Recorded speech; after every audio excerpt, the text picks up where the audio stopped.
के नया जीवन के शुरुआत। आज से आपके जीवन में गौर जिम्मेदारी। आज राउर तिलकोत्सव है, शुभ तिलकोत्सव। और तिलक में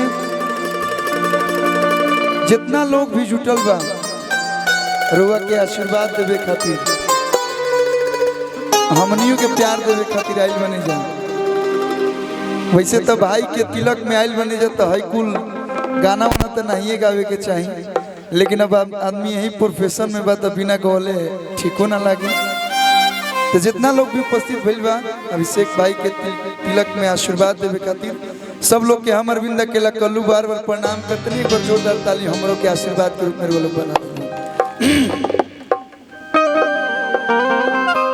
हेलो थोड़ा सा भैया साउंड वाले भैया कहने बा थोड़ा सा भूकल उठाओ ना मॉनिटर में, हल्का बेस कम करना। हेलो हेलो आज कितना खुशी के बात बा, थोड़ा सा और लेवल बढ़ा दे। हेलो क्या सरस्वती पूजा है, बसंत पंचमी के दिन है। हमारो बिया बसंत पंचमी के दिन भइल रहे 26 जनवरी के। पिछला का 2 साल हो गया, पता ही नहीं चला 2 साल कब गुजर गया। लड़का होगा मतलब ये को बतावल जाला, लोग के मालूम नहीं खे। और आज हमारा अभिषेक भाई के भी तिलक बा। माता रानी करस आप लोग हमेशा खुश रही। लोग छोट हमें कि बड़ हमारा तो नहीं मालूम, छोटे हुई हमारे लिए ना होली आवत तो हमने के छोटों के भौजी कह दिन जैसे हम कहीं पहले कन्फर्म कर ली कि भव लगे हमारे तो हमार भाई हमार भव ऐसे ही जीवन भर खुश रहस लोग। माता रानी से ये प्रार्थना रही। हम तो उतना बोल नहीं की, साथ ही मंच पे उपस्थित हमने सब कलाकारन के दिल में बसावे वाला, दिल में बसे वाला बुची भैया स्वागत अभिनंदन बा। अभिषेक भैया सुधा डेयरी के मलिकार यहाँ के जौना मंच पर रही ना फैक्ट्री में दूध गिरत हुई, रसमलाई पनीर फरात हुई, लेकिन मंच पर पैसा फहरा। गौरव भैया बानी हमार बदनाम इंटरटेनमेंट के मालिक पंकज बिहारी भैया, धीरज सिंह बबुआन जी, सब लोग के स्वागत अभिनंदन बा। नाम छूट गए तो नाम बता दे, लोग घरे आयल बनी। अच्छा अरे राहुल सम्राट जी, रवि नारायण भैया, स्वागत बस सब लोग के। आज जैसे कि पहले भी बताई है कि घरे आयल बन जब कोनो कार्यक्रम में हमने के प्रोग्राम करने की जाए, फिर भी एगो गीत से हाजिरी रही कहे कि आज हम भी कहीं पहुंचल बानी, जौन भी तनी मनी गावत तनी रोवा बैठ जाई बाबा, लौकत नहीं खे हमरा।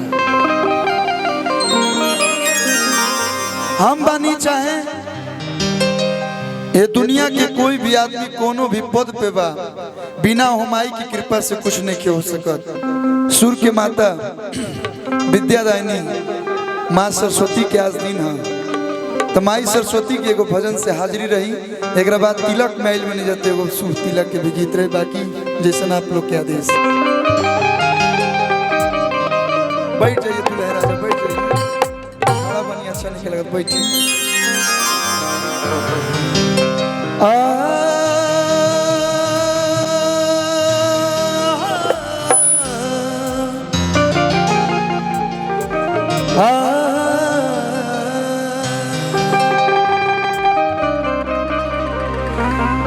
कि हमके अपन दास बनाला, विनती करी हजार,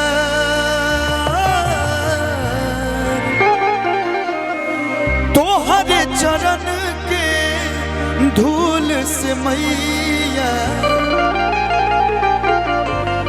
बनी तकदीर हम गावता नहीं, चाहे अभिषेक भाई गावता रहे, चाहे केहू भी गाना गावता, बिना वहाँ के कृपा भैले कुछ नहीं के। अंजनी भैया हमार वैसे तो लगी है चाचा, लेकिन हम भैया कहना जवानी बनल रहो। यहाँ के बजावता नहीं, चाहे हरेंद्र भैया, चाहे जितना लोग बजावता, सब माई की कृपा बा। तो माई के गुणगान करे के बा कहे के बा कि विनती करत बानी प्रेम से बोली सरस्वती मैया की। अरे तनी जयकारी जोर से लागे भाई बोले तो तब जय बोले प्रेम से बोली सरस्वती मैया की विनती करत बानी पैया परत बानी। गाना जब हम बहुत छोट रहनी ये कोनो एल्बम के गाना ना है, सबसे पहले यह गीत हम हमारे के बाबूजी लिख के दिल रहे कि सुन लिया राजिया हमार ये माई बेड़ा पार करो। सुन लिया राजिया हमार ये माई बेड़ा पार करो। विनती करत बानी पैया परत बानी, विनती करत बानी पैया परत बानी। सुन लिया राजिया हमार ये माई बेड़ा पार करो। बोलवतावे बेटावा तोहार ये माई बेड़ा पार करो।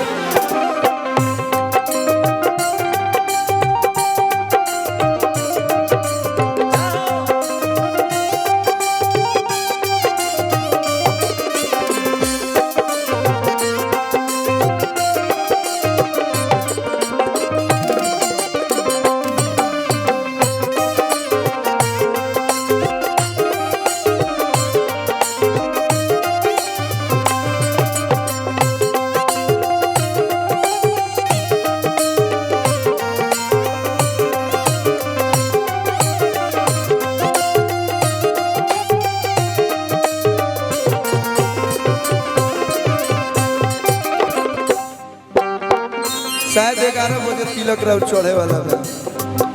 एक बाद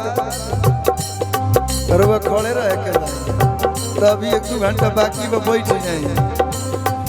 एक्सपीरियंस बोलता है।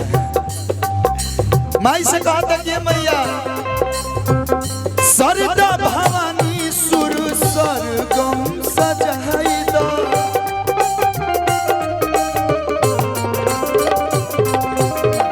रहिया भुलाइल बानिया के बताई दो।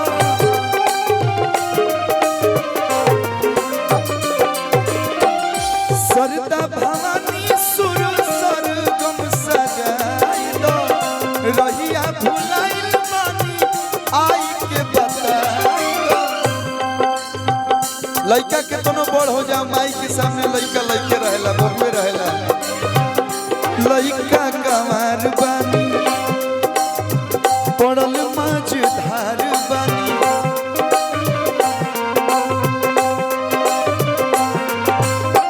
लइका कमार बानी पड़ल माछ धार बानी। फिर दाना नजरी हमार ये माई बेड़ा पार करो। सुन लिया राजिया हमार ये माई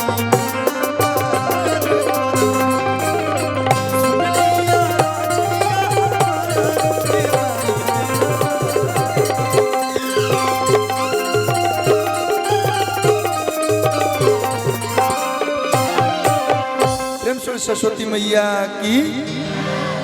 देखी ई तो भइल आज के दिन जोन बसंत पंचमी रहला माई सरस्वती के भजन हम बारी बारी बुलाए।